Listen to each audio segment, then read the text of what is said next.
अब इस यूनिट का हम लास्ट टॉपिक देख रहे हैं जो है आपका कैपेसिटर। तो काफ़ी बड़ा टॉपिक है ये। अब देखिए, इस टॉपिक को पढ़ने से पहले मैं आपको इसके इंट्रोडक्शन की बातें बता दूं, थोड़ा सा ना इसका इंट्रोडक्शन दे दूं। आपने 11th क्लास में एक वर्ड सुना था, इनर्शिया, है ना। और ये इनर्शिया क्या चीज़ होती थी? ये इनर्शिया किसी ऑब्जेक्ट की वो प्रॉपर्टी होती थी जिसके बेस पे वो ऑब्जेक्ट अपनी कंडीशन ऑफ मोशन को चेंज नहीं होने देता था। यानी अगर वो ऑब्जेक्ट रेस्ट में है तो रेस्ट में ही रहना पसंद करता था, और अब अगर वो ऑब्जेक्ट यूनिफॉर्म मोशन में है तो यूनिफॉर्म मोशन में ही रहना पसंद करता था। ठीक है। तो वो किसी भी ऑब्जेक्ट की वो प्रॉपर्टी जिसके बेस पे वो अपनी कंडीशन ऑफ मोशन को मेंटेन रखता है, उस प्रॉपर्टी का नाम होता था इनर्शिया। या हम ये बोल सकते हैं कि इनर्शिया ऑब्जेक्ट के अंदर वो प्रॉपर्टी है जिसके बेस पे वो अपने में चेंजेस आना पसंद नहीं करता। जैसे हमारे अंदर भी इनर्शिया होता है ना, हम भी चाहते हैं कि हम चेंज ना हो, जैसे हैं वैसे ही रहें। तो सिमिलरली हम बोलते हैं यहाँ पे कि जो इलेक्ट्रिसिटी होती है वहां पे भी हमें 3 टाइप के इनर्शिया देखने को मिलते हैं। तो इनर्शिया ऑफ इलेक्ट्रिसिटी,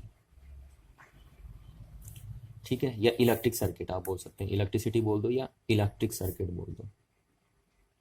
ठीक। अब इलेक्ट्रिक सर्किट में मेन चीज होती है आपकी करंट, है ना। करंट, करंट से मतलब होता है। तो इनर्शिया ऑफ इलेक्ट्रिसिटी, तो 3 टाइप के इनर्शिया आपको इलेक्ट्रिसिटी में देखने को मिलते हैं। ठीक। और ये तीनों इनर्शिया क्या करते हैं? जो इलेक्ट्रिसिटी के इनर्शिया होते हैं ये क्या करते हैं? करंट का अपोजिशन करते हैं। तभी तो इनका नाम इनर्शिया रखा है, इनर्शिया ऑफ इलेक्ट्रिसिटी। तो ये तीनों इनर्शिया, 3 टाइप के इनर्शिया देखने को मिलते हैं इलेक्ट्रिसिटी के अंदर। ठीक है। और ये तीनों इनर्शिया क्या करते हैं? तीनों इनर्शिया इलेक्ट्रिक करंट का अपोजिशन करते हैं। तो पहला इनर्शिया जो होता है इलेक्ट्रिक सर्किट के अंदर, उसका नाम होता है आपका रेजिस्टेंस। ठीक। और रेजिस्टेंस से जो डिवाइस बनता है उसका नाम आपका होता है रजिस्टर। आपने हल्का सा 10th क्लास में पढ़ा है, और नहीं भी पढ़ा है तो आप सेकंड यूनिट के अंदर इसको पढ़ेंगे, अभी करंट इलेक्ट्रिसिटी वाली जो यूनिट आने वाली है। अच्छा। दूसरा इनर्शिया जो इलेक्ट्रिसिटी का होता है वो होता है आपका कैपेसिटेंस। ठीक। और कैपेसिटेंस से जो डिवाइस तैयार होता है आपका, वो होता है आपका कैपेसिटर। ठीक। इसको आप इसी यूनिट के अंदर पढ़ेंगे, लिखा ही हमने। और तीसरा जो इनर्शिया होता है इलेक्ट्रिसिटी का होता है आपका इंडक्टेंस। ये 2 टाइप का होता है, अब आपका सेल्फ इंडक्टेंस और म्यूचुअल इंडक्टेंस। तो इससे जो डिवाइस तैयार होता है आपका, वो होता है आपका इंडक्टर। तो यानी हम कह सकते हैं कि जो रजिस्टर, कैपेसिटर और इंडक्टर हैं, ये तीनों इलेक्ट्रिक सर्किट के क्या हैं? इनर्शिया। इलेक्ट्रिक सर्किट के क्या हैं? ये तीनों इनर्शिया है ना। इनका नाम होता है, अभी इसको आर से हम रिप्रेजेंट करते हैं, इसको सी से रिप्रेजेंट करते हैं, और इसको एल से रिप्रेजेंट करते हैं। तो जो हम बोलते हैं L C R the inertias of electricity या इलेक्ट्रिक सर्किट के इनर्शियाज हैं। अच्छा, जो रजिस्टर होता है बेसिकली ये क्या करता है? ये करता है opposition offer for AC and DC current. दोनों करंट का अपोजिशन करता है कौन? रजिस्टर। आपने हल्का सा 10th क्लास में देखा भी है, और नहीं भी देखा तो कह रहा हूँ सेकंड यूनिट के अंदर डिटेल्स आएगा करंट इलेक्ट्रिसिटी के अंदर। तो जो आपका रजिस्टर होता है वो दोनों का अपोजिशन आपका करता है, एसी का भी और डीसी का भी। अच्छा। जो आपका कैपेसिटर होता है ये अपोजिशन करता है, अपोजिशन है ना, क्योंकि इनर्शिया का मतलब ही अपोजिशन होता है। Opposition offer for DC only. DC current का अपोजिशन करता है सिर्फ कौन? कैपेसिटर। और जो इंडक्टर होता है ये अपोजिशन करता है आपका, opposition offer for AC only. ठीक है। अभी कैसे करता है हम वो नहीं जानेंगे यहाँ पे, उसके बारे में तो अभी हम डिटेल करेंगे बातें। बट अभी आपको सिर्फ इतना देखना बस कि जो रजिस्टर है, कैपेसिटर है और इंडक्टर है, ये तीनों इलेक्ट्रिसिटी के इनर्शिया हैं, है ना। यानी इलेक्ट्रिक सर्किट में ये एक अपोजिशन जैसा रोल प्ले करते हैं इलेक्ट्रिक करंट के लिए। तो जो रजिस्टर होता है वो एसी और डीसी दोनों करंट का अपोजिशन करता है, कैपेसिटर सिर्फ डीसी का अपोजिशन करता है, जबकि इंडक्टर किसका अपोजिशन करता है? सिर्फ एसी करंट का करता है। अभी कैसे करता है वो मैटर नहीं करता है ना, वो हम बाद में डील कर लेंगे। अच्छा, अब हम आगे कैपेसिटर के बारे में बात बढ़ाएंगे। बस इसको तो हम सेकंड में पढ़ लेंगे, सेकंड यूनिट के अंदर, और इसको हम 4th यूनिट में पढ़ेंगे, और इसको इस यूनिट में पढ़ेंगे। तो अभी मैं कैपेसिटर के यूजेस आपको बता दूं। अच्छा, अब आप सोचोगे सर पहले टॉपिक पढ़ा नहीं रहे हो, पहले यूज बता रहे हो। तो मैं यूजेज इसलिए बता रहा हूँ आपको क्योंकि जब आपको किसी चीज़ के यूज़ पता चलते हैं तो आप उस टॉपिक को थोड़ा ध्यान से भी पढ़ते हैं और उसमें इंटरेस्ट भी लेना पसंद करते हैं। इसलिए पहले यूज़ कर ले हम तो फिर बात ज़्यादा बेटर होगी ना। इसका स्कोप हो गया एक तरीके से, हम यूज़ ना बोलें, स्कोप बोल सकते हैं आप इसको, कि कैपेसिटर का ये स्कोप है, कहाँ कहाँ आपका कैपेसिटर यूज़ होता है, किस फील्ड में आप कैपेसिटर यूज़ करते हैं, और इसका यूज़ जानना आपके लिए बहुत ज़रूरी है। तो बहुत ही कह सकते हैं आपकी किसी भी इलेक्ट्रिकल सर्किट और किसी भी इलेक्ट्रॉनिक सर्किट का, है ना, दोनों इलेक्ट्रिकल सर्किट और इलेक्ट्रॉनिक सर्किट, दोनों सर्किट का सबसे इंपॉर्टेंट एलिमेंट जो माना जाता है वो माना जाता है आपका कैपेसिटर। बहुत अच्छा एलिमेंट है ये, और बहुत ही प्यारा एलिमेंट आप इसे बोल सकते हैं कैपेसिटर। और दोनों सर्किट का, इलेक्ट्रिकल और इलेक्ट्रॉनिक दोनों सर्किट का ये एलिमेंट माना जाता है। माना जाता है क्या होता है। अच्छा, तो अब इसके यूजेस की बात हम कर लेते हैं। यूज़ के बाद मैं यहाँ पे इसलिए कर रहा हूँ ताकि आपको थोड़ा सा इंटरेस्ट आए फिर टॉपिक पढ़ने में, है ना। तो पहला यूज़ जो मैं इसका बता रहा हूँ आपको वो है इसका फिल्टर सर्किट में यूज़ होता है। अभी कैसे यूज़ होता है वो आप 9th वाली यूनिट, जो लास्ट यूनिट आएगी इस आपके सिलेबस की, उसमें पढ़ेंगे इसका यूज़। ठीक है। कैपेसिटर क्या करता है ना, फिल्टर करता है। फिल्टर मतलब एसी को डीसी से अलग कर देता है या डीसी को एसी से अलग कर देता है। फिल्टर सर्किट जैसा काम करता है ये कैपेसिटर, है ना। इसको बोलते भी हम capacitor use as a filter. तो फिल्टर करने का काम भी करता है, जैसे छन्नी होती है ना, तो दो चीज़ों को सेपरेट कर देती है, उसी तरीके से कैपेसिटर भी क्या करता है, एसी को डीसी से अलग कर देता है। तो फिल्टर सर्किट में भी कैपेसिटर का यूज़ होता है। अभी किस तरीके से यूज़ होता है वो 9th यूनिट में पढ़ेंगे हम, है ना। दूसरा यूज़ आपका कैपेसिटर का आता है, कैपेसिटर कपलिंग करने का काम करता है। कपलिंग मतलब एक इलेक्ट्रिकल सर्किट को दूसरे इलेक्ट्रिकल सर्किट से कनेक्ट करने के काम करता है कैपेसिटर। अच्छा, तीसरा जो आपका कैपेसिटर आता है वो ओसिलेशन, है ना। मतलब आप ये कह सकते हैं करंट ओसिलेशन मेंटेन रखता है। करंट ओसिलेशन मेंटेनेंस, है ना। करंट ओसिलेशन को मेंटेनेंस रखने में वर्क करता है। इसको आप पढ़ेंगे 4th यूनिट के अंदर, वहां बोला जाएगा एलसी ओसिलेशन। ठीक है, एलसी ओसिलेशन हम इसे में पढ़ेंगे। तो कैपेसिटर क्या करता है ना, करंट के ओसिलेशनों को मेंटेन रखता है। जैसे करंट के ओसिलेशन किसी वजह से कम ना पड़ जाए, ठीक है, जैसे ये है करंट के ओसिलेशन ऐसे चल रहे हैं, ये देखिए ऐसे चल रहे हैं, तो ये ओसिलेशन डैम्प्ड ना पड़ जाए, है ना, ऐसे ना पड़ हो जाए, तो ये ओसिलेशन ऐसे ही मेंटेन रहे, उसके लिए भी आप कैपेसिटर का यूज़ करते हैं। और वो आप एलसी ओसिलेशन में पढ़ेंगे 4th यूनिट के अंदर। अच्छा, इसका यूज़ भी होता है बहुत जगह। एलसी ओसिलेशन को मेंटेन रखने का काम आप इन्वर्टर के अंदर करते हैं, जो आपने इन्वर्टर देखा होगा अपने घर में, है ना, वहाँ यूज़ करते हैं इसका। या एंटीना आपने देखा होगा, एंटीना में भी यूज़ होता है कैपेसिटर का, या एंटीना में भी यूज़ होता है कैपेसिटर का। ठीक है, आपका रिमोट जो आपका हो गया, टीवी रिमोट जो आपका हो गया, वहाँ पे भी जैसा आप टीवी रिमोट में आप देखते हैं कि ये देखिए, ये जो की आप दबाते हो ना, ये जो चीज़ें दबाते हो आप, ये इनके अंदर कैपेसिटर छुपे होते हैं नीचे से। जैसा आप ये लगाते हो तो इनसे चैनल चेंज हो जाते हैं ना आपके, 1 2 3 जो भी आप दबाते हो दूसरे चैनल लग जाते हैं, तो इनके अंदर भी कैपेसिटर यूज़ होते हैं। ठीक है, ये रिमोट के अंदर। अब किस तरीके से ये काम करते हैं, जब आप इनको प्रेस करते हो तो किस तरीके से वर्क करते हैं, वो आप 4th यूनिट के अंदर आप पढ़ोगे, जब आप L C R resonance circuit पढ़ोगे ना। L C R series resonance circuit आपका आएगा, रेजोनेंस सर्किट। तो वहाँ पे आप इसको डिटेल से देखेंगे कि कैसे आपका रिमोट काम करता है टीवी के ऊपर। अच्छा, छठा और कहाँ यूज़ होता है आपका कैपेसिटर, तो कैपेसिटर मोटर स्टार्टर में भी काम आता है। जो ये आपके मोटर स्टार्टर होते हैं ना, उनमें भी काम आता है। किसी भी मोटर को स्टार्ट करने में मदद करता है आपका कैपेसिटर। ऐसे बहुत सारे यूजेज हैं जी कैपेसिटर के। इट्स एक्स्ट्रा लिख देता हूँ मैं यहाँ पे। ये तो मैंने आपको बताया कुछ यूज़। आप अगर अब इसका यूज़ मैं बताते रहूँ तो सुबह से शाम हो जाएगी इसका यूज़, पर इसके यूजेस ख़त्म नहीं होंगे। सुबह से शाम हो जाएगी इसका यूज़ बताते बताते, है ना। बट बहुत सारे यूज़ हैं। कुछ यूज़ मैंने आपके यहाँ पे लिख दिए जो आपके सिलेबस के हिसाब से हैं, वो मैंने आपको यहाँ लिख दिए। बाकी यूज़ तो इसके बहुत सारे हैं। अच्छा, मोटर स्टार्टर में कैसे काम करता है देखिए। आपने जब देखा होगा ना, जैसे आपने देखे होंगे फैन देखे होंगे, या आपने वाटर मोटर देखी होगी, आपने पानी की मोटर देखी होगी घरों में, देखिए फैन देखा होगा या मोटर देखी होगी। तो आपने अपने घरों के अंदर जब फैन देखा होगा या मोटर देखी होगी, पानी की मोटर, तो आपने इस टाइप का एक डिवाइस देखा होगा उस पर लगा हुआ, है ना, इस टाइप का। इसको कंडेंसर बोलते हैं। कंडेंसर वही हुआ, कैपेसिटर ही हो गया आपका। तो इस टाइप का एक डिवाइस लगा रहता है आपका। आप देखना कभी अपने पंखे के ऊपर, पंखे में लगा होगा ये, और या फिर पानी की मोटर पे लगा होगा, पानी की मोटर के साथ लगा होता है, हर एक मोटर के साथ लगा होता है, पानी की मोटर नहीं, जो भी मोटर होती है उनके साथ ही जरूर लगा होता है। और ये क्या करता है, ये मोटर स्टार्टर का काम करता है, यानी मोटर को स्टार्ट करने में मदद करता है। जैसे पंखे के अंदर इसका काम सिर्फ क्या है, पंखे को स्टार्ट करने का है, बस सिर्फ पंखे को स्टार्ट करता है। क्यों, देखिए ना, क्योंकि जो पंखा होता है आपका, ये लगभग लगभग आपका 1 से 2 एम्पियर की करंट लेता है। ठीक है, जब पंखा चलना शुरू हो जाता है ना, तो उसके बाद वो कितनी करंट ड्रॉ करता है सर्किट से, सिर्फ 1 या 2 एम्पियर की करंट ड्रॉ करता है बस।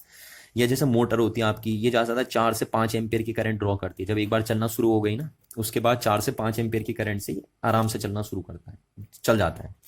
पर जब ये स्टार्ट करने के लिए हमें इन्हें चाहिए होती है ना, स्टार्ट अगर हमें इन्हें करना है, तो स्टार्ट करने के लिए इन्हें कम से कम 20 से 25 एम्पियर की करंट चाहिए होती है।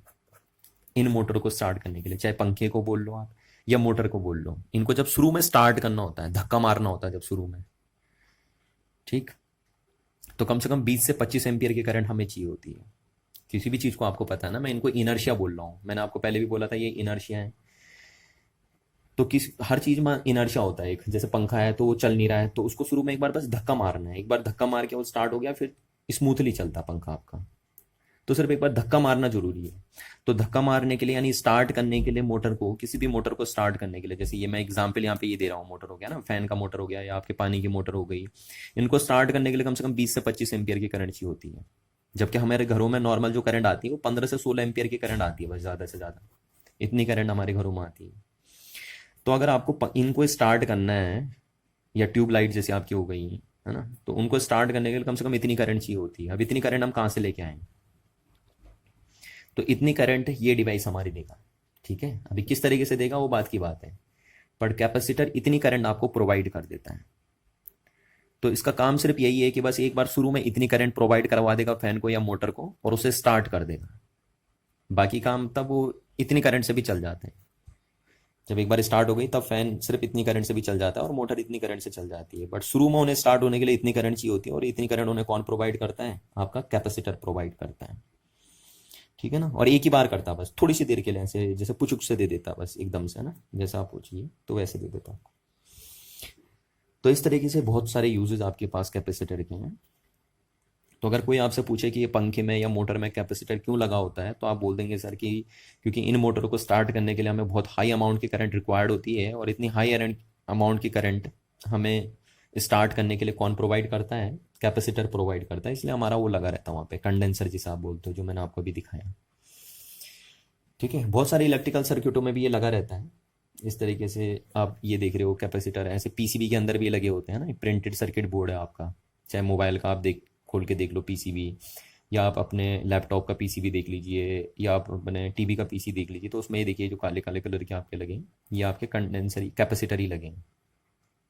ये आप ये देख रहे हो, देखिए छोटे छोटे कलर के, येलो कलर के दिख रहे हैं आपको, टॉफी जैसे, ये आपके सेरेमिक कैपेसिटर होते हैं। ठीक है, ये भी कैपेसिटर है। ये देखिए येलो येलो कलर की जो टॉफी जैसे आपको दिख रही हैं, तो ये भी कैपेसिटर है। देखिए पीसीबी के ऊपर लगे पड़े हैं। तो इस तरीके से आप देख सकते हो कि बहुत जगह यूज़ होता है आपका कैपेसिटर। ठीक है, ये कुछ लिमिटेड यूज़ मैंने यहाँ पे लिख दिए हैं कैपेसिटर के। अच्छा, इसी तरीके से आपने मोबाइल के फ्लैश में देखा होता है ना, कि जब मोबाइल का फ्लैश आता है, तो मोबाइल के फ्लैश को, मतलब मोबाइल में फ्लैश लेने के लिए कम से कम 15-20 एम्पियर की करंट चाहिए होती है। यानी मोबाइल का जो फ्लैश है वो कम से कम कितनी करंट मांगता है ऑन होने के लिए, 15 से 20 एम्पियर की करंट मांगता है। जबकि मोबाइल में जो आपके, या मोबाइल का फ्लैश ले लो, या चलो आप कैमरे का फ्लैश ले लो, है ना, कैमरे के फ्लैश को ऑन होने के लिए कम से कम कितनी करंट चाहिए होती है, 15 से 20 एम्पियर की करंट चाहिए होती है। अब इतनी करंट मोबाइल में आप कैमरे में कहाँ से लाएंगे, क्योंकि जो कैमरा होता है उसमें जो आप सेल डालते हो वो आपके 1.5 वोल्ट के सेल होते हैं। तो 2 सेल आप डालते हो तो 3 वोल्ट के सेल हो गए। तो ये 3 वोल्ट के सेल आपको ज़्यादा से ज़्यादा 1 एम्पियर की करंट भी नहीं प्रोवाइड कर पाते। जबकि मोबाइल में या कैमरे में फ्लैश ऑन करने के लिए आपको कितनी करंट चाहिए होती है, कम से कम 15 एम्पियर या 20 एम्पियर की करंट। तो इतना करंट लेने के लिए वो सेल तो आपके सफिशिएंट नहीं है जो आपने कैमरे के अंदर लगाए हैं, क्योंकि वो 3 वोल्ट के सेल हैं, वो ज़्यादा 1 एम्पियर की करंट आपको देंगे। तो वहाँ पे भी ये डिवाइस लगा होता है आपका फ्लैश के लिए, है ना, कैपेसिटर। तो ये डिवाइस उस टाइम क्या करता है, फ्लैश ऑन करने के लिए 15 से 20 एम्पियर की करंट क्या करता है, प्रोवाइड करवाता है। तो इस तरीके से आपने देखा कि किस तरीके से यूजेस होते हैं कैपेसिटर के आपके पास।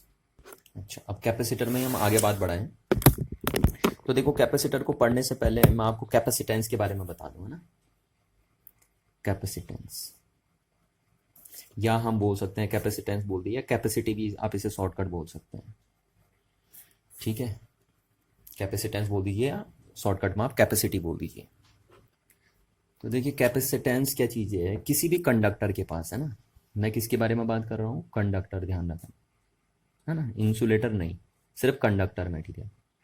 तो किसी भी कंडक्टर मटेरियल के पास इलेक्ट्रिक चार्ज को स्टोर करने की जो एबिलिटी होती है, उसी एबिलिटी को आप क्या बोलते हैं, उस कंडक्टर की कैपेसिटी कॉल करते हैं, ठीक है। इसको मैं लिख देता हूं कि कैपेसिटेंस ऑफ अ कंडक्टर,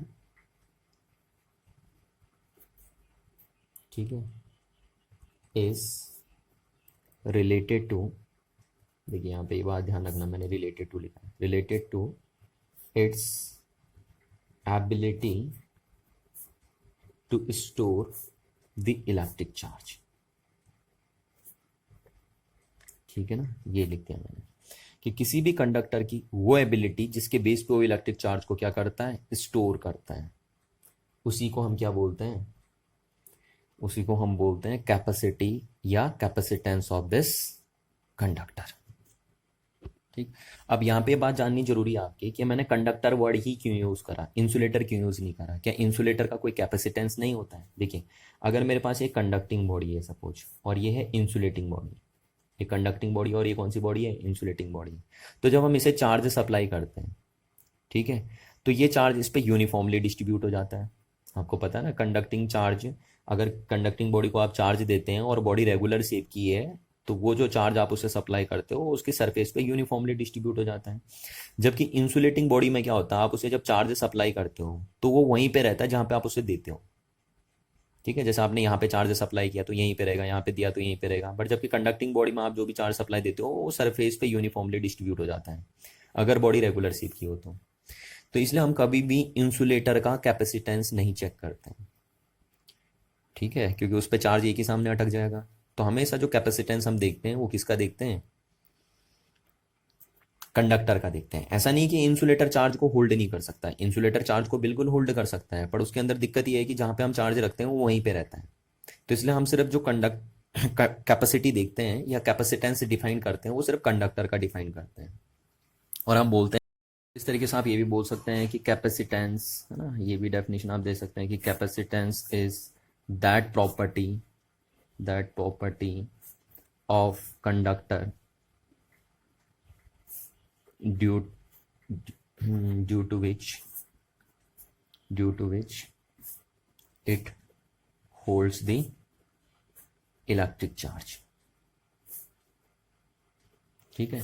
तो किसी भी कंडक्टर की वो प्रॉपर्टी जिसके बेस पे वो इलेक्ट्रिक चार्ज को क्या करता है, होल्ड करता है, उसी प्रॉपर्टी का नाम क्या हो जाता है, कैपेसिटेंस।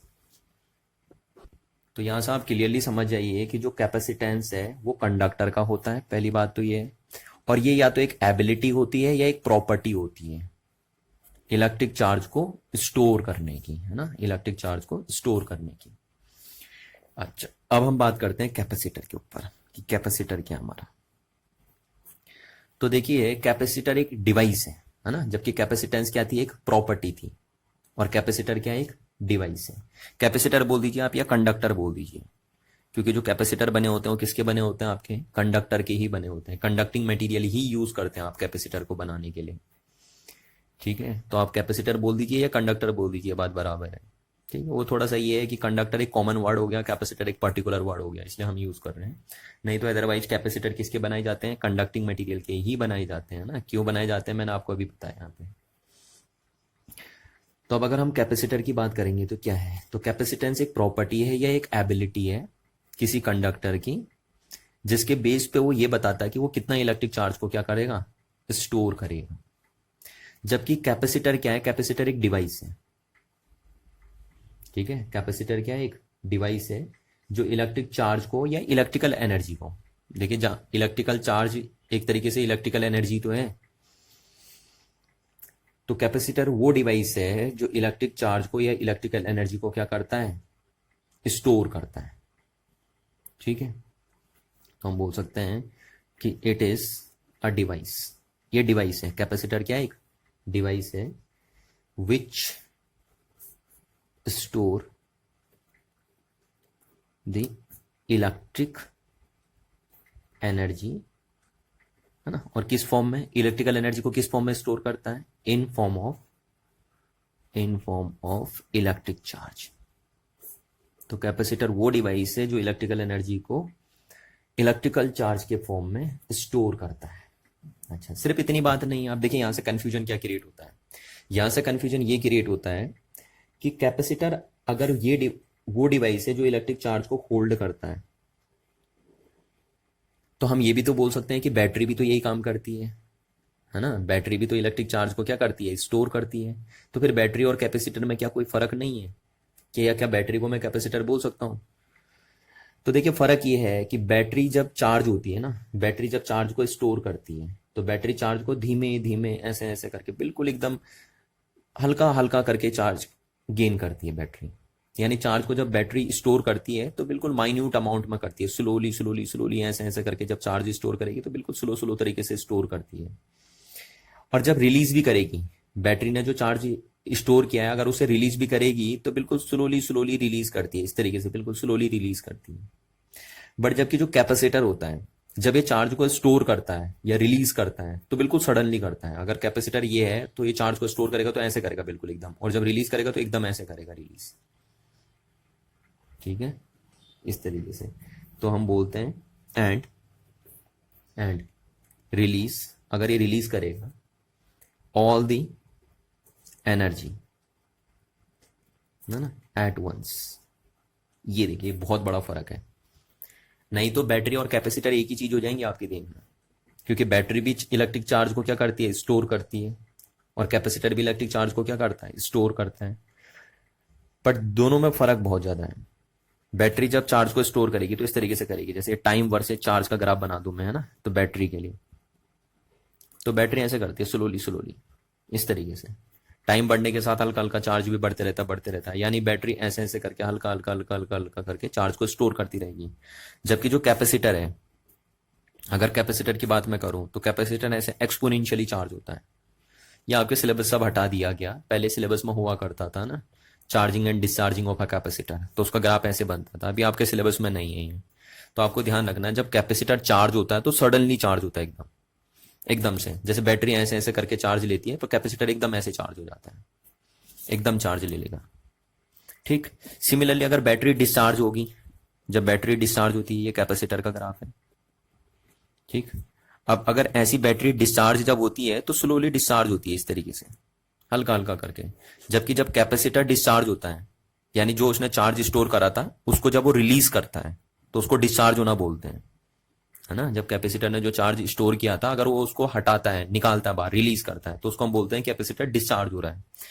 तो जब कैपेसिटर डिस्चार्ज होता है तो ये सडनली डिस्चार्ज होता है, इस तरीके से एक्सपोनेंशियली डिस्चार्ज होता है आपका। तो आपको ध्यान रखना इस चीज को, है ना, कि कैपेसिटर चार्ज को स्टोर करता है बैटरी की तरह। मतलब जैसे बैटरी होती है, बैटरी भी चार्ज को स्टोर करती है, कैपेसिटर भी चार्ज को स्टोर करता है। पर दोनों में फर्क ये है कि बैटरी स्लोली स्लोली चार्ज को स्टोर करती है, जबकि कैपेसिटर क्या करता है, बहुत ही फास्ट एक्सपोनेंशियली एकदम चार्ज को क्या करता है, स्टोर करता है ना। और जब रिलीज करते हैं तो बैटरी ऐसे रिलीज भी slow slow slow slow slow तरीके से करेगी चार्ज को रिलीज। पर जबकि कैपेसिटर जब चार्ज को रिलीज करेगा तो सडनली करेगा। आपने देखा भी होगा कि जब जैसे हॉस्पिटल में पेशेंट होते हैं तो वो बहुत, उनके हार्ट बीट जैसे रुकने लग जाती है, मतलब जब वो मरने वाली कंडीशन में आ जाते हैं, तो डॉक्टर के हाथ में आयरन जैसे दो चीजें आपने देखी होंगी, है ना। आयरन जैसी लगाते हैं, उनको चेस्ट में लगाते हैं ऐसे पेशेंट के ऊपर, तो पेशेंट एकदम उछलता है ऊपर को, देखा होगा आपने इस टाइप से। तो वो जो डॉक्टर के हाथ में वो जो दो चीजें होती हैं जिनको आदमी की चेस्ट पे रखता है, जिससे वो आदमी काफी ऊपर उछलता है, उनको हम बोलते हैं डिफेबिलेटर्स। क्या बोलते हैं, डिफेबिलेटर्स। तो वो डिफेबिलेटर बेसिकली कैपेसिटर ही आपके होते हैं। क्या होते हैं वो, कैपेसिटर ही होते हैं। वो कैपेसिटर क्या करते हैं, जब वो देखना आप स्विच पे लगाए रहते हैं, इधर साइड बिजली के स्विच पे लगाए रहते हैं, तो जैसे डॉक्टर उन्हें अपने हाथ में रखता हो तो सडन चार्ज हो जाते हैं। और जैसे ही वो उनको पेशेंट के ऊपर रखता है ऐसे चेस्ट में, तो वो सट से क्या हो जाते हैं, एकदम डिस्चार्ज हो जाते हैं। और उनसे लार्ज अमाउंट की करंट मिलती है। मैंने अभी आपको बताया था ना कि कैपेसिटर लार्ज अमाउंट की करंट देता है एकदम, क्योंकि कैपेसिटर के पास जब चार्ज होता है तो बहुत ज़्यादा चार्ज होता है, तो जब उसे रिलीज भी करेगा तो बहुत जल्दी रिलीज करेगा। तो आपको पता है करंट का फॉर्मूला ये होता है चार्ज अपॉन टाइम, है ना। तो कैपेसिटर अगर टाइम बहुत कम लेता है, मैंने कहा ना रिलीज होने में एकदम बहुत कम टाइम लेगा, और चार्ज इसके पास बहुत ज़्यादा होता है, तो ये ज़्यादा होगा और ये कम होगा, तो आपको पता है ये बहुत ज़्यादा होगा नहीं होगा। तो इसीलिए हम बोलते हैं कि कैपेसिटर बहुत लार्ज अमाउंट की करंट प्रोवाइड करता है। क्यों? क्योंकि उसके पास चार्ज बहुत ज़्यादा होता है और टाइम वो बहुत कम लेता है रिलीज होने में, इसलिए उसके पास बहुत ज़्यादा करंट होती है।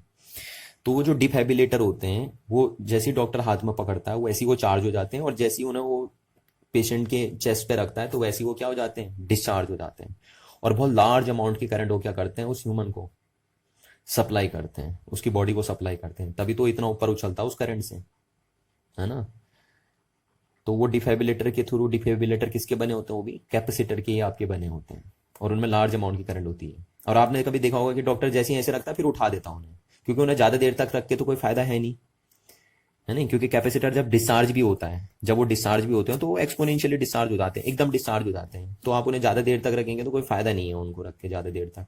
इसलिए डॉक्टर ऐसे रखता है और खट से ऐसे निकाल देता है, फिर जैसे ही निकालेगा चार्ज हो जाते हैं, फिर जैसे ही रखेगा डिस्चार्ज हो जाएंगे, फिर जैसे ही निकालेगा चार्ज हो जाएंगे, फिर जैसे ही रखेगा डिस्चार्ज हो जाएंगे। और बहुत लार्ज अमाउंट की करंट जब ये डिस्चार्ज होता है कैपेसिटर, यानी ये डिफाइब्रिलेटर जब डिस्चार्ज होते हैं उस ह्यूमन बॉडी में, तो बहुत लार्ज अमाउंट की करंट क्या करते हैं, उसको सप्लाई करते हैं, और उसी करंट के थ्रू क्या करते हैं डॉक्टर, उस पर्सन की हार्ट बीट को दोबारा चलाने की कोशिश करते हैं, कि ताकि उसकी बॉडी में दोबारा क्या आ सके, जान आ सके, है ना, वो जी पाए। अच्छा, तो यहां तक आपने देखा कि कैपेसिटर क्या था। कैपेसिटर एक डिवाइस था जो इलेक्ट्रिक चार्ज को क्या करता है, स्टोर करता है। पर आपको ध्यान रखना है, सिर्फ इतना ही नहीं लिखना है, आगे से ये लाइन भी जरूर लिख देनी है आपको, and release all the electrical energy at once. नहीं तो फिर बैटरी और इसमें कोई फर्क नहीं रह जाएगा, बैटरी भी यही काम करती है ना, चार्ज को स्टोर करने का और फिर रिलीज करने का। कैपेसिटर भी करता है चार्ज को स्टोर और फिर रिलीज, है ना, क्योंकि हमने स्टोर इसलिए किया था कि ताकि हम उसे क्या कर सकें, रिलीज कर सकें। तो कैपेसिटर जब चार्ज होता है और डिस्चार्ज होता है तो एक्सपोनेंशियली होता है, जबकि बैटरी होती है तो स्लोली स्लोली होती है, यही फर्क है दोनों में। अच्छा, अब कैपेसिटर आप ये डेफिनेशन भी दे सकते हैं, अगर आपको इतना सब नहीं बोलना तो आप शॉर्टकट बोल सकते हैं कि it is that device, it is that device, है ना, कैपेसिटर वो डिवाइस है which has some appreciable amount of capacitance. ये भी आप बोल सकते हैं कि कैपेसिटर वो डिवाइस है जिसके पास एप्रिशिएबल अमाउंट का क्या होता है, कैपेसिटेंस होता है। ठीक है ना, एप्रिशिएबल। अब ये एप्रिशिएबल अमाउंट क्या है, जैसे देखिए, जैसे हमारे पास मैं ये बोलूं 0.000001 kg, ये भी हमारे लिए बेकार है क्योंकि इतना ये हमारे लिए बहुत छोटा हो गया। या मैं बोल दूं 1.001000000 kg, ये भी हमारे लिए बेकार है।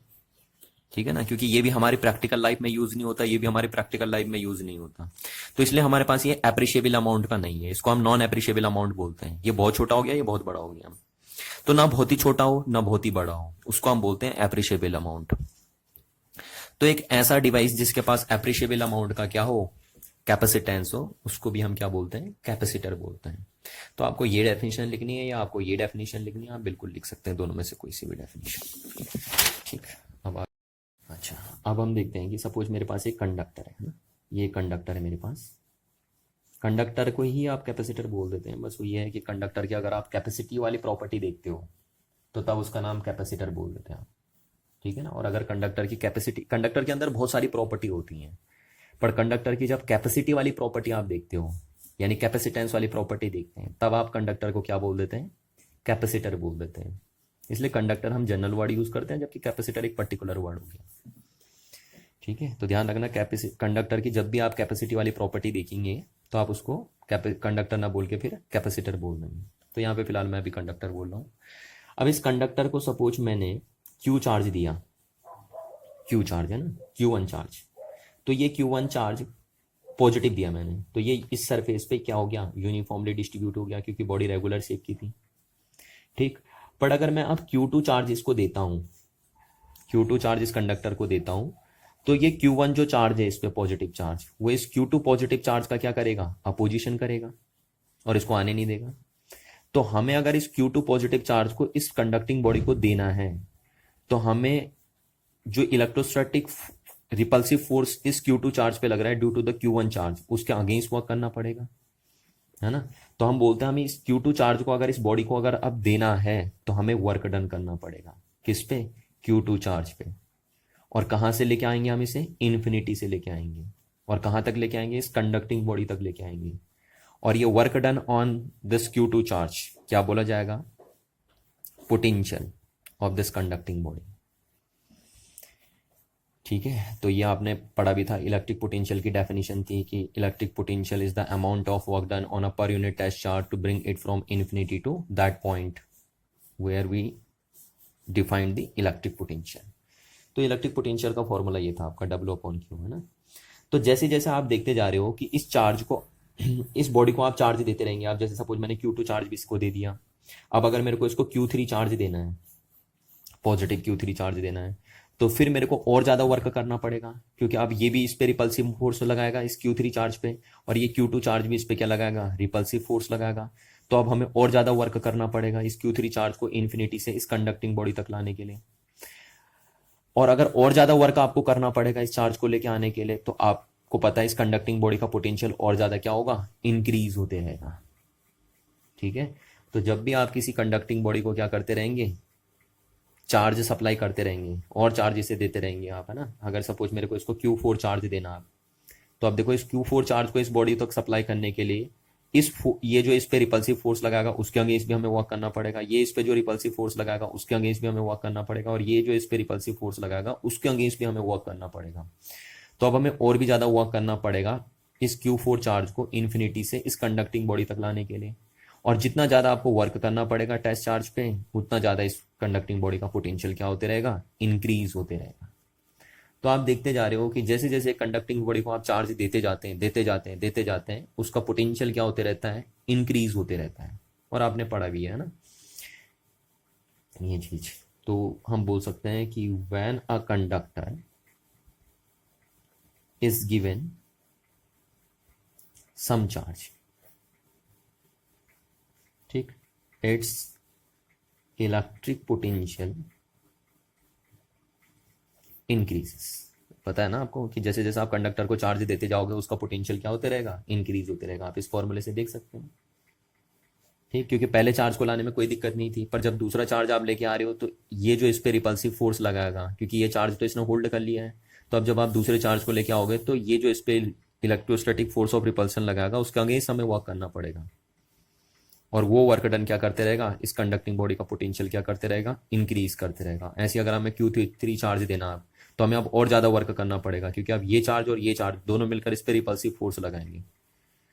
तो हमें और ज़्यादा वर्क करना पड़ेगा अगर इस Q3 चार्ज को हमें इन्फिनिटी से इस कंडक्टिंग बॉडी तक लेके आना है तो और ज़्यादा वर्क करना पड़ेगा। तो इस कंडक्टिंग बॉडी का पोटेंशियल और ज़्यादा क्या होते रहेगा, इंक्रीज होते रहेगा। तो ऐसे हम बोलते हैं कि किसी भी कंडक्टिंग बॉडी को अगर आप चार्ज देते रहते हैं तो उसका इलेक्ट्रिक पोटेंशियल क्या होते रहता है, इंक्रीज होते रहता है।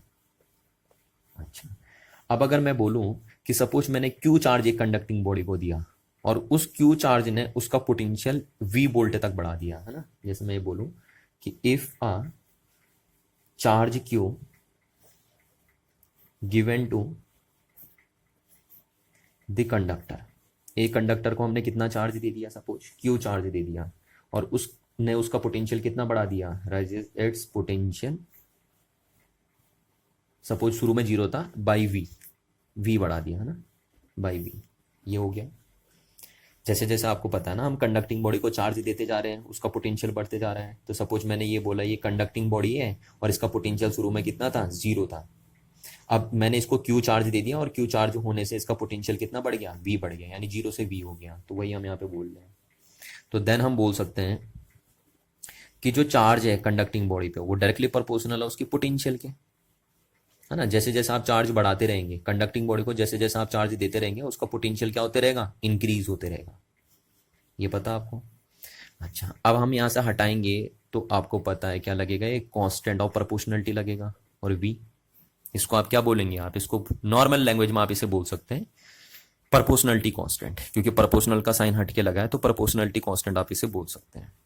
ये लग गया आपको समझ में आया ना? ये क्या बोला मैंने कि जैसे जैसे आप बॉडी का चार्ज बढ़ाते रहेंगे, कंडक्टिंग बॉडी को चार्ज देते रहेंगे, वैसे वैसे उसका पोटेंशियल क्या होते रहेगा, इंक्रीज होते रहेगा। तो यहां से क्यू इक्वल टू क्या बना, प्रोपोर्शनलिटी साइन लगेगा यहाँ पे, क्योंकि प्रोपोर्शनलिटी कांस्टेंट आपने हटाया है तो इसको आप प्रोपोर्शनलिटी कांस्टेंट बोल देंगे और ये वी हो गया। अब कॉमन नाम तो इसका प्रोपोर्शनलिटी कांस्टेंट है, ठीक है ना? कॉमन नाम क्या है इसका, प्रोपोर्शनलिटी कांस्टेंट है। बट यहां पे हम इसका नाम देंगे हियर सी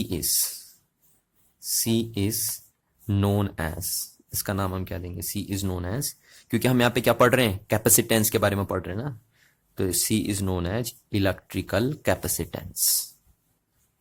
क्या बोलते हैं इसको, इलेक्ट्रिकल कैपेसिटेंस। देखिए अगर मैं कहीं कैपेसिटेंस वर्ड यूज कर रहा हूं तो उसका मतलब यहाँ पे इलेक्ट्रिकल कैपेसिटेंस ही होगा। इस पूरे चैप्टर में अगर मैं कहीं कैपेसिटेंस वर्ड यूज करूंगा ना तो उसका मतलब इलेक्ट्रिकल कैपेसिटेंस ही होगा। तो ये है आपका, ये जो सी है इसका नाम क्या बोल देते हैं हम, इलेक्ट्रिकल कैपेसिटेंस बोल देते हैं, ठीक है? और इस कैपेसिटेंस का फॉर्मूला क्या हो गया, C equals to Q upon V, यानी सी इक्वल्स टू आपका हो गया क्यू अपॉन वी। तो ये रहा कैपेसिटेंस का फॉर्मूला। तो ये कैपेसिटेंस की मैथमेटिकल डेफिनेशन हो गई। जैसे मैं आपको हमेशा ही बताता हूं ना कि हर चीज की आपको दो डेफिनेशन देनी होती है, एक फिजिक्स वाली और एक मैथ वाली। तो कैपेसिटेंस की ये फिजिक्स मैथ वाली डेफिनेशन हो गई कि capacitance is a ratio of charge to the voltage, है ना? जहां पे ये क्या है, चार्ज ऑन अ कंडक्टर, और ये क्या है, पोटेंशियल ऑफ अ कंडक्टर, ठीक है? इस बात को आपको ध्यान, charge on a conductor and potential of a conductor, and this is a capacitance of a conductor. तो capacitance of a conductor mathematically हम बोल सकते हैं कि mathematically the capacitance of a conductor is the ratio of charge to voltage, यानी charge और voltage का जो रेशियो है वही आपको एक कंडक्टर का क्या बताता है, कैपेसिटेंस बताता है। जबकि हमने जो फिजिक्स वाली डेफिनेशन बताई थी वो आपको ये बताई थी, फिजिक्स वाली डेफिनेशन कि capacitance of a conductor is related to its ability to store the electric charge. तो आपको दोनों डेफिनेशन समझ में आनी चाहिए, मैथ्स वाली भी और फिजिक्स वाली भी, है ना? दोनों चीजें एक इंप्लाई कर रही हैं। देखिए अब यहाँ पे गौर करने वाली बात यह है ना कि बच्चे बोलते हैं कि सर कैपेसिटेंस तो चार्ज से रिलेटेड बात हो रही थी ना, तो ये वी कहां से आ गया, इसमें वी कहां से टपक गया? क्योंकि आप कैपेसिटेंस क्या बोल लेते हैं कि capacitance is the ability to store electric charge, तो चार्ज आना चाहिए था, ये वी कहां से आ गया? देखिए मैंने यहाँ पे आपको इसीलिए मैंने यहाँ पे बोला था कि ये रिलेटेड वर्ड आपको अंडरलाइन करवाया था मैंने, है ना? मैंने ये नहीं बोला था कि कैपेसिटेंस क्या है, चार्ज है या चार्ज को स्टोर करने की एबिलिटी है। मैंने बोला था capacitance is the related to ability to store the electric charge, ठीक है ना? रिलेटेड है कहीं ना कहीं, यानी कैपेसिटेंस चार्ज नहीं है। क्या बोलो कि कैपेसिटेंस चार्ज हो गया, कैपेसिटेंस चार्ज नहीं है, पर चार्ज को स्टोर करने से रिलेटेड एक एबिलिटी है ना? तो ये वी इसलिए वहां पे है क्योंकि कहीं ना कहीं जो कैपेसिटेंस हो वी से भी अफेक्टेड होता है। अच्छा अब सुनिए, देखिए अब हम क्या बोलेंगे यहाँ पे, अगर मैं बोलूं कि क्या वी को इंक्रीज करने से या क्यू को इंक्रीज करने से सी पे कोई फर्क पड़ेगा, तो देखिए सी पे कोई फर्क नहीं पड़ेगा। समझ में आ रही ना बात? वी और क्यू पे डिपेंड नहीं करता है सी। जबकि आपको लगने से यहां लग रहा है कि वी की वैल्यू अगर आप चेंज करेंगे तो सी की वैल्यू क्या हो जाएगी, चेंज हो जाएगी, और क्यू की वैल्यू अगर आप चेंज करेंगे तो भी सी की वैल्यू चेंज हो जाएगी। बट ऐसा नहीं है, क्योंकि अगर आप खुद ही सोचो कि ये सी क्यू और वी पे डिपेंड कर गया तो फिर यहाँ कांस्टेंट किस बात करे जाएगा? आपने इसको बोला है ना प्रोपोर्शनलिटी कांस्टेंट, आपको पता प्रोपोर्शनल साइन आप हटाते हैं तो कांस्टेंट लगता है। अब अगर ये कांस्टेंट इन पे डिपेंड कर गया तो फिर किस बात का कांस्टेंट, अगर ये इन दोनों पे डिपेंड कर गया तो इसलिए ध्यान रखना कि charge on a body and potential of a body पे कभी भी डिपेंड नहीं करता एक कंडक्टिंग बॉडी का कैपेसिटेंस, ठीक है? तो किसी भी कंडक्टिंग बॉडी का कैपेसिटेंस इस बात पे डिपेंड नहीं करता कि उस बॉडी पे कितना चार्ज है, वो इस बात पे डिपेंड नहीं करता कि उस बॉडी का पोटेंशियल कितना है, ठीक है? क्यों ऐसा होता है? देखिए इसलिए ऐसा होता है क्योंकि जब भी आप इसको बढ़ाएंगे ना, सपोज आपने इसको टू टाइम्स इंक्रीज कर दिया तो ऑटोमेटिकली ये भी 2 टाइम्स इंक्रीज हो जाएगा। यही तो हम बोल लेते हैं प्रोपोर्शनल है एक दूसरे के, है ना? तो फिर बात तो वही रहेगी ना, ये तो उतना ही रहेगा।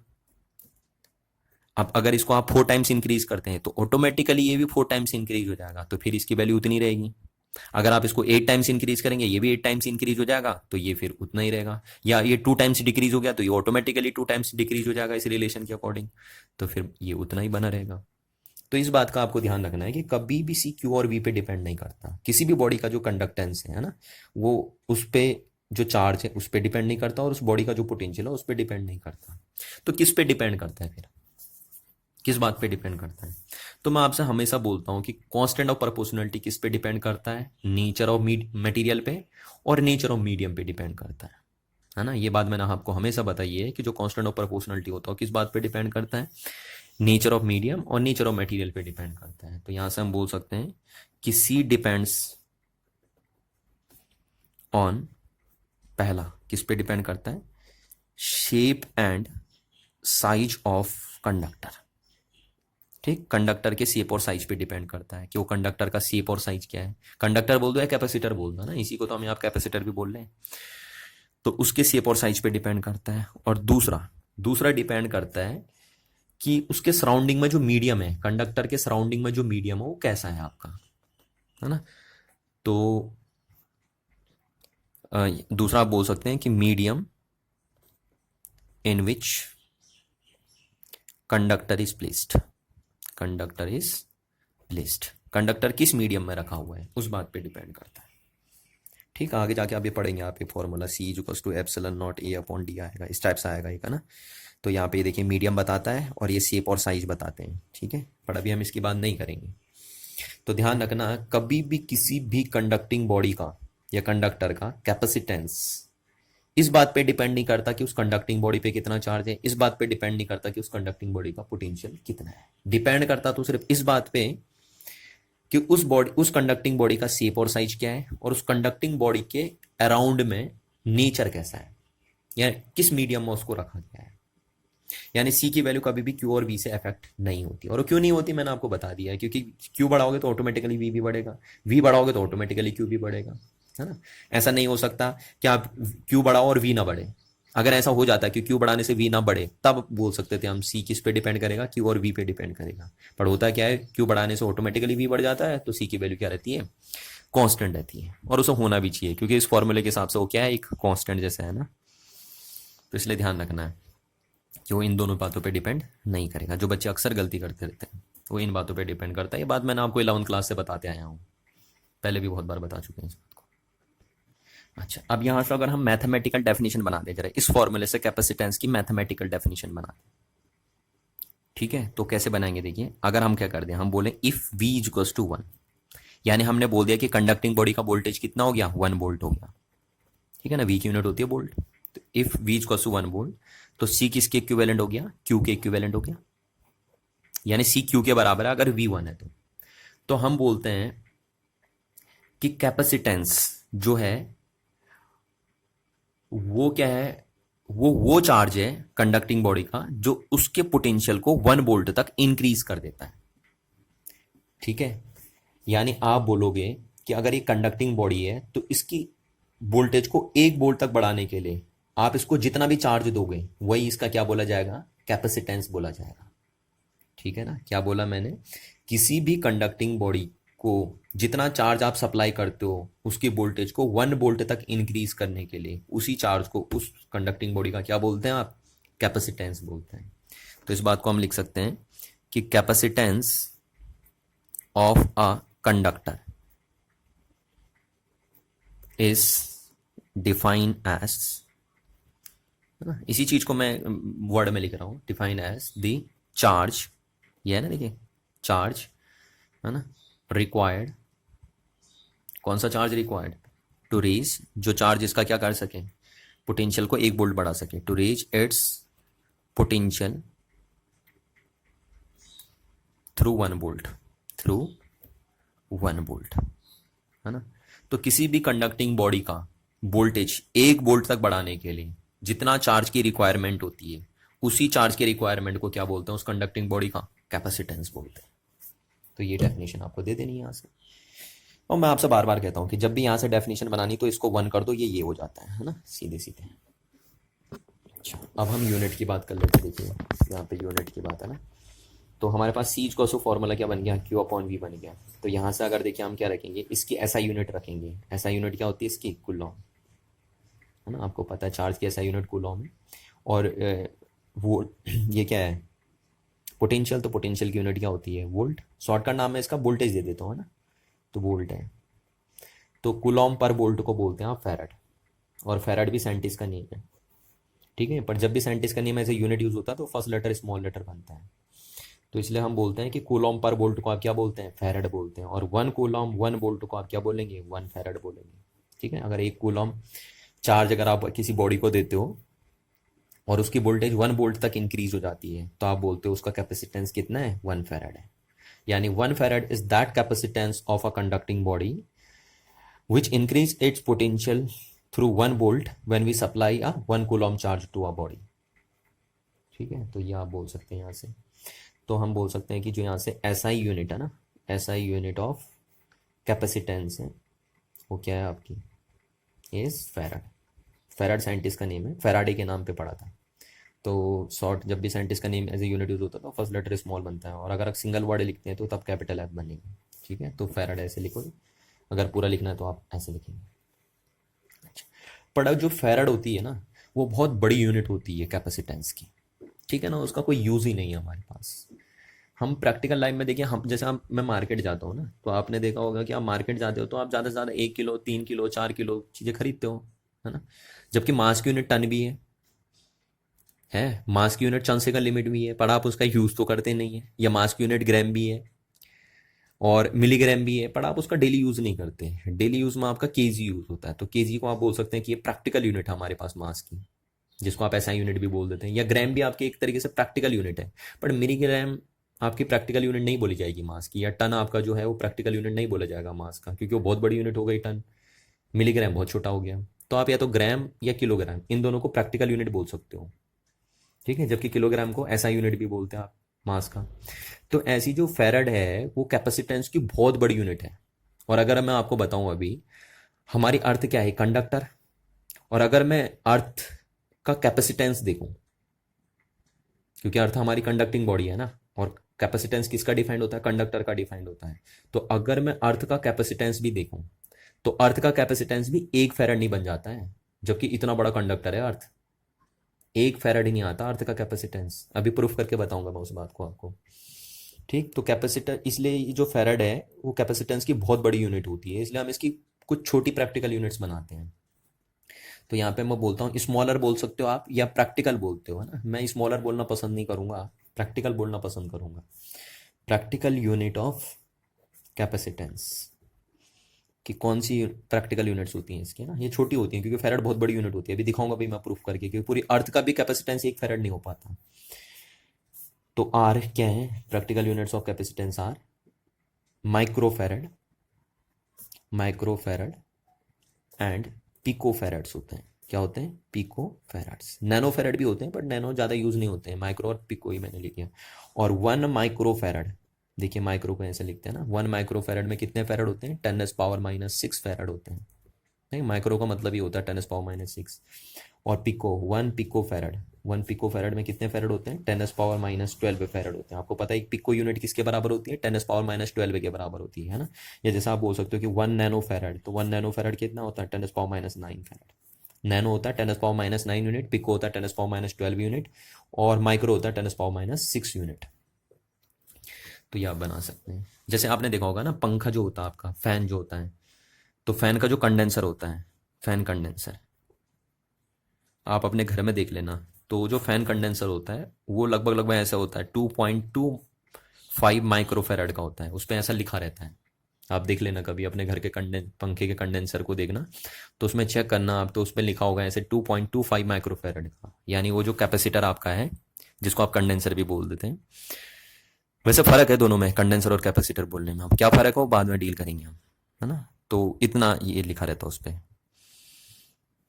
ठीक है। अच्छा, अब हम बात कर लेते हैं कि डायमेंशनल फार्मूला क्या होता है कैपेसिटेंस का। तो यहाँ से हम बोलते हैं डायमेंशनल फार्मूला ऑफ कैपेसिटेंस, कि कैपेसिटेंस का डायमेंशनल फार्मूला क्या होगा। तो देखिए C is Q Q upon B हो गया। अब पहले आप इसका फार्मूला लिख दीजिए, इसको फंडामेंटल यूनिट में तोड़ दीजिए। वी इज क्या होता है? डब्ल्यू अपॉन क्यू, है ना। तो यहाँ से क्या हो जाएगा? क्यू स्क्वायर अपॉन डब्ल्यू, ये ऊपर चले जाएगा। अब क्यू की डायमेंशनल फार्मूला क्या होता है? ए टी, है ना। मैंने बहुत बार आपको बता चुका हूँ ये। क्यू का डायमेंशनल फार्मूला क्या होता है? ए टी, यहाँ से आया ना। आई इज क्या होता है? क्यू अपॉन टी, तो क्यू इज क्या हो जाएगा? आई इंटू टी। और आई की यूनिट आई का डायमेंशनल फॉर्मूला ए और टी का टी कैपिटल, तो ये हो गया, और इसका स्क्वायर अपॉन, और वर्क है, वर्क का डायमेंशनल फॉर्मूला आपको पता है कितना होता है, ml2t-2, बहुत बार हम यूज़ कर चुके होते हैं। तो यहाँ से आपका बन गया m की पावर -1, ये ऊपर जाएगा, l की पावर -2, t की पावर कितनी हो जाएगी, 2 पावर ऊपर है, ये 2 पावर आ जाएगी, तो -2 पावर प्लस के ऊपर है माइनस की, तो 4 पावर हो जाएगी, और a की पावर 2। तो this is a dimensional formula of capacitance. ठीक है, डायमेंशनल फॉर्मूला ऑफ सी का डायमेंशनल फॉर्मूला ये हो गया आपके पास। तो इस बात को भी आपको ध्यान में रखना है। अच्छा, नेक्स्ट हम देखते हैं, अगर हमारे पास अगर एक आइसोलेटेड स्फेरिकल कंडक्टर होता है ना, एक स्फेरिकल शेप का आइसोलेटेड कंडक्टर हमारा है, तो उसका कैपेसिटेंस कितना होता है, जरा उसको चेक कर लेते हैं। तो देखिए, हम यहाँ पे हेडिंग लिख लेते हैं कैपेसिटेंस। ये बहुत बार सीबीएसई के पेपर में 1 मार्क्स का क्वेश्चन पूछा जाता है, ध्यान रखना। 2017 का बोर्ड का पेपर अगर आप उठा के देखेंगे तो उसमें भी ये आया 1 मार्क्स में। ठीक, तो मैं इसको हेडिंग बना के कर दे रहा हूँ, कैपेसिटेंस, या जिसको आप कैपेसिटी भी बोल सकते हैं, कैपेसिटी ऑफ एन आइसोलेटेड, है ना, आइसोलेटेड एक ही है हमारे पास, मतलब आइसोलेटेड स्फेरिकल कंडक्टर। ठीक है, एक आइसोलेटेड स्फेरिकल कंडक्टर हमारे पास है, हमें उसका क्या देखना है, कैपेसिटेंस देखना है। तो ठीक है, ये रहा भैया हमारा क्या, एक आइसोलेटेड स्फेरिकल कंडक्टर है, ये है आइसोलेटेड स्फेरिकल कंडक्टर हमारे पास, और इसकी रेडियस हमने मान ली सपोज स्मॉल आर है। ठीक है, अब हम क्या करते हैं, इसका कैपेसिटेंस हमें देखना है, तो हमें पहले इसका चार्ज देना पड़ेगा इसको। तो सपोज हमने इसको क्यू चार्ज दिया, और इस क्यू चार्ज देने से इसका पोटेंशियल कितना बढ़ गया, वी वोल्ट इंक्रीज हो गया, क्योंकि पहले 0 वोल्ट था जब इस पर कोई चार्ज नहीं था, तो इसके पास पोटेंशियल भी नहीं था, क्योंकि चार्ज नहीं होता किसी बॉडी पे तो उस पर पोटेंशियल भी नहीं होता, जैसी बॉडी पे चार्ज आता तो उसका पोटेंशियल भी इंक्रीज होता है। तो मैंने माना सपोज क्यू चार्ज मैंने इस कंडक्टिंग बॉडी को दे दिया, और इस क्यू चार्ज ने इस कंडक्टिंग बॉडी का कितना पोटेंशियल इंक्रीज कर दिया, वी वोल्ट पोटेंशियल क्या कर दिया, इंक्रीज कर दिया, है ना। और आपको पता है किसी भी रेगुलर शेप की कंडक्टिंग बॉडी को अगर आप चार्ज देते हैं, हमने पॉजिटिव चार्ज दिया, तो वो चार्ज उसकी सरफेस पे क्या हो जाता है, यूनिफॉर्मली डिस्ट्रीब्यूट हो जाता है। ठीक है ना, और इसीलिए हम कंडक्टिंग बॉडी का कैपेसिटर बनाना पसंद करते हैं। ठीक, या कंडक्टिंग बॉडी को चार्ज सप्लाई करना पसंद करते हैं। तो क्यू चार्ज देने पे इस बॉडी का या एक कंडक्टिंग बॉडी का पोटेंशियल कितना इंक्रीज हो गया, वी इंक्रीज हो गया। तो इसको मैं यहाँ पे लिख लेता हूँ हल्का सा कि consider an isolated spherical conductor of radius small R in free space, और हमने कहाँ रखा है, फ्री स्पेस में रखा है। ठीक है, क्योंकि कहीं ना कहीं मैंने आपको बताया था कि जो कैपेसिटेंस होता है किसी भी कंडक्टिंग बॉडी का, वो इस बात पे भी डिपेंड करता है कि वो किस मीडियम में रखा गया है, तो हमने फ्री स्पेस में रखा आपका, है ना। और let a charge plus Q be given to the sphere whose raised its potential by V। ठीक है, और इस क्यू चार्ज देने से इसका पोटेंशियल कितना बढ़ गया, वी वोल्ट बढ़ गया। तो अब हमें क्या निकालना है, इसका कैपेसिटेंस निकालना है ना, कि इस आइसोलेटेड स्फेरिकल कंडक्टर का कैपेसिटेंस कितना होगा। तो आपको कैपेसिटेंस के बेसिक फॉर्मूले में चलना होगा। देखिए, कैपेसिटेंस का बेसिक फॉर्मूला क्या है, C equals to Q upon V, जहाँ पे ये क्या होता था, capacitance of conductor, charge on conductor, potential of conductor होता था। ठीक, तो अब आपको पता है क्यू चार्ज आपने दिया और पोटेंशियल, तो इस कंडक्टिंग बॉडी का पोटेंशियल कितना हो, तो आपको पता है, आपको मैंने बताया था कि चाहे ये अंदर से भरी हुई हो या अंदर से खोखली हो, पर अगर ये कंडक्टिंग बॉडी है तो जो भी चार्ज आप इसको देते हो वो उसके कहाँ पे रहता है, सरफेस पे रहता है। ठीक है ना, बताया था ना मैंने आपको ये बात पहले भी, कि कोई भी कंडक्टिंग बॉडी अगर चाहे अंदर से भरी हुई हो, यानी चाहे वो सॉलिड स्फीयर हो या वो होलो स्फीयर हो, होलो स्फीयर मतलब वो स्फेरिकल सेल हो जाए, उसको आप जो भी चार्ज देते हैं वो उसके सरफेस पे यूनिफॉर्मली डिस्ट्रीब्यूट होता है। और एक कंडक्टिंग बॉडी की, है ना, किसी भी कंडक्टिंग बॉडी की सरफेस पे जो पोटेंशियल होता है, मैंने आपको बताया भी था कि जो स्फेरिकल शेल होता है, स्फेरिकल शेल, उसके सरफेस पे जो पोटेंशियल होता है वो कितना होता है, इसको हमने लास्ट क्लास भी डिस्कस किया था। ठीक है ना, लास्ट क्लास यही बताया था मैंने आपको कि किसी भी कंडक्टिंग बॉडी की जो सरफेस पे पोटेंशियल होता है वो कितना होता है, तो वो होता है आपका 1/4πε0 Q अपॉन आर, अगर आपको याद हो तो, है ना। इस कंडक्टिंग बॉडी की सरफेस पे कितना पोटेंशियल होगा, V equals to V at surface 1/4πε0 Q upon R, ये होता था। अब चाहे कंडक्टिंग बॉडी स्फेरिकल हो या सॉलिड स्फीयर हो, क्योंकि चाहे कंडक्टिंग है ना, चाहे सॉलिड स्फीयर हो या होलो स्फीयर हो। होलो स्फीयर मतलब स्फेरिकल सेल, चार्ज तो सरफेस पे फैल जाएगा, तो बात एक ही हो जाती है। तो यह चाहे इसे आप सॉलिड स्फीयर मान लो या होलो स्फीयर मान लो, यानी स्फेरिकल शेल मान लो, बात एक ही आएगी। तो होलो स्फीयर जो होता है यानी स्फेरिकल शेल जो होता है, उसके सरफेस पे जो पोटेंशियल की वैल्यू आती है वो इतनी आती है, आपको लास्ट क्लास बताया था मैंने। तो इतना बन गया इसका सरफेस पे पोटेंशियल। तो वी इक्वल्स टू क्या बन गया आपका, क्यू से क्यू कैंसिल आउट हो गया और ये 4πε0 ऊपर चले गया और आर, ठीक है। तो ये बन गया देखिए आपका, है ना, 1 नंबर में आया था 2017 के बोर्ड के एग्जाम में। तो यहां से आप देख रहे हैं, देखिए कि जो किसी भी कंडक्टर का जो कैपेसिटेंस होता है वो चार्ज पे भी डिपेंड नहीं कर रहा और वोल्टेज पे भी डिपेंड नहीं कर रहा, कि उसका पोटेंशियल कितना है, देखिए ना। क्या इसमें चार्ज आ रहा है इस फॉर्मूले में, नहीं आ रहा है।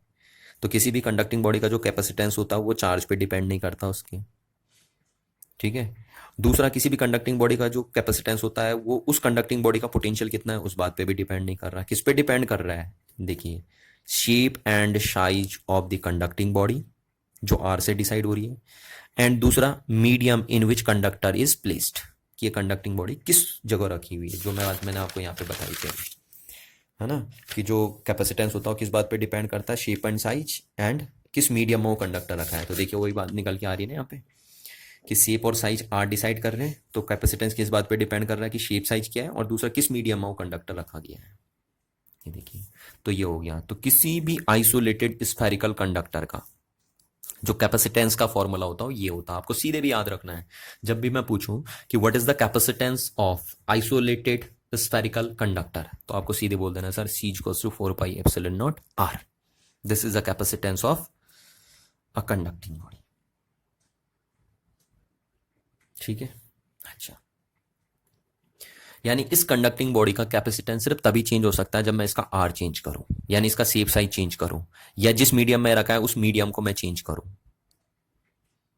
है ना, तभी चेंज हो सकता है। अच्छा, अब देखिए हमारी जो अर्थ है ना, हमारी अर्थ भी तो एक स्फेरिकल शेप की कंडक्टर है, स्फेरिकल कंडक्टर हमारी अर्थ है। तो जरा मैं अर्थ का कैपेसिटेंस चेक करता हूँ, है ना, हम देखते हैं जरा कैपेसिटी ऑफ अर्थ।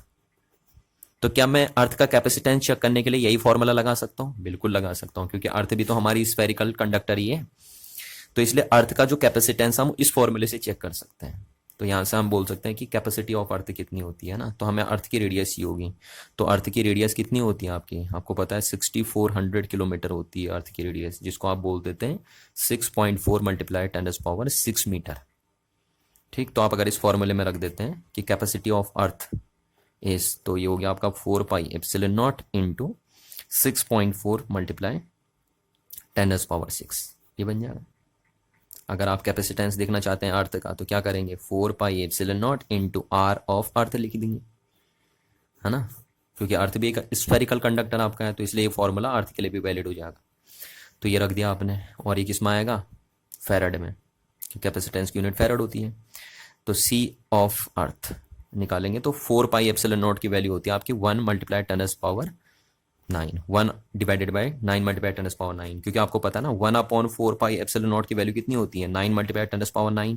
तो इसलिए 4πε0 की वैल्यू कितनी हो जाएगी, 1/9 मल्टीप्लाई 10⁻9 इंटू 6.4 मल्टीप्लाई 10⁻6 फेराड, ठीक। और जब आप इसे सॉल्व करेंगे तो सी ऑफ अर्थ जो आएगी आपकी, वो आएगी आपकी 711 मल्टीप्लाई 10⁻⁻6 फेराड आएगी। आप इसको सॉल्व करके देख सकते हैं, इतना आएगा।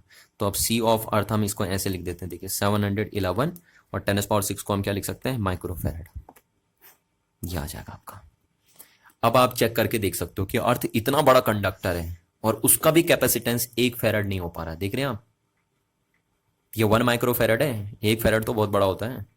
तो आप देख रहे हो कि अर्थ इतना बड़ा कंडक्टर है और फिर भी उसका कैपेसिटेंस 1 फेराड नहीं।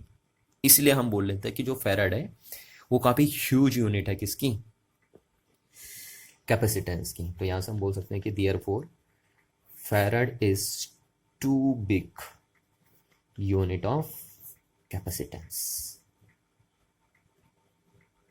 ठीक है ना, कैपेसिटेंस। तो ये तरीका आपका है, ठीक, इतनी बात आपको ध्यान रखनी है। अच्छा, अब कैपेसिटर बहुत सारे टाइप के होते हैं आपके पास, ठीक है ना। स्पेरिकल कैपेसिटर होते हैं, सिलेंड्रिकल कैपेसिटर होते हैं, पैरेलल प्लेट कैपेसिटर होते हैं।